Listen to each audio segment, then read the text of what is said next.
മാളാപ്പള്ളിപ്പുറം happy ബാലവേദിയുടെ വാർഷികവും യുവകലാ Sahithi മാളാപ്പള്ളിപ്പുറം unit രൂപീകരണ യോഗവും നടന്നു. റിട്ടയർഡ് AEO KC ജഗജീവൻ ഉദ്ഘാടനം ചെയ്തു. KC സുബ്രഹ്മണ്യൻ അധ്യക്ഷത വഹിച്ചു. Ward member Rahmath Shameer, AM Hakeem, AV Unnikrishnan, Sreedharan Kadalayil, Fathima Nasrin, Athul Kumar എന്നിവർ സംസാരിച്ചു. തുടർന്ന് കുട്ടികളുടെ വിവിധ കലാപരിപാടികൾ അരങ്ങേറി.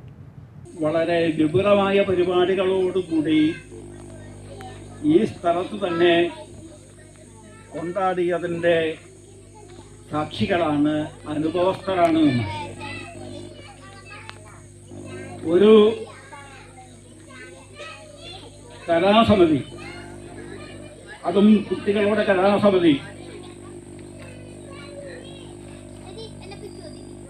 അത് ഉടലെടുത്ത് 50 വർഷം കഴിഞ്ഞ്, അരനൂറ്റാണ്ട് കഴിഞ്ഞ്